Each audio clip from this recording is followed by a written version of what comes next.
শরিকি জমি বিবাদ ঘিরে দুপক্ষের সংঘর্ষ। বিবাদ মেটাতে একাধিকবার সালিশি সভা হলেও কোনো সমাধান সূত্র মেলেনি।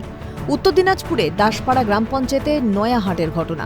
দীর্ঘদিন ধরে শরিকি জমি নিয়ে মফিজ উদ্দিনের সঙ্গে বিবাদ চলছিল কফিল উদ্দিনের। অভিযোগ, শনিবার সকালে কফিল উদ্দিনের পরিবারের সদস্যরা বিতর্কিত জমিতে বাড়ি বানাতে গেলে বাধা দেয় মফিজ উদ্দিনের পরিবার। দুপক্ষের বাদানুবাদ গড়ায় হাতাহাতিতে। লাঠি, ধারালো অস্ত্র নিয়ে সংঘর্ষ হয়। জখম হন বেশ কয়েকজন। আমার জমিতে এখানে আমরা খেতে গম ফেলাইছি, ওরা আসে আর কি ঘর বাড়ি করছে। আমরা মানা করতে আইছিলাম, আমাদের 3-4 জনকার জখম হয়েছে পুরা তরিকায়। ওরা বলছে আজকালের মধ্যে বৈঠক হবে, এখন জমিতে যাও না তোমরা।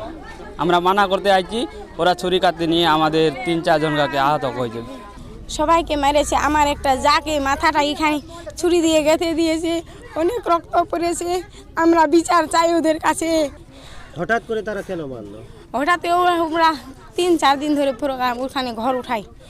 আমরা 2 দিন খুঁটি সে উঠাই দিয়েছি। আজকে আমরা আসিনি, ওখানে ঘর উঠাই দিই। আমরা 2 জন মানা করে গিয়েছিলাম, তখন এদের 2 জন কাকে ধরে পড়েছি। আপনারা কি পুলিশকে জানিয়েছেন? পুলিশকে জানায়নি তো।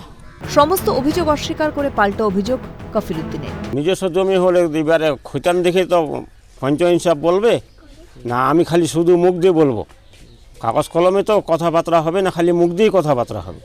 যখন একটা পঞ্চায়েত সাহেবে বসবো তখন মেম্বার প্রধান তো কাগজ কলমে বসবে না, আমি শুধু খালি মুখ দিয়ে বলে যাবো যে আমাদের এই খেমনগঞ্জটা সম্পূর্ণ আমাদের, তাই বললে কি হবে?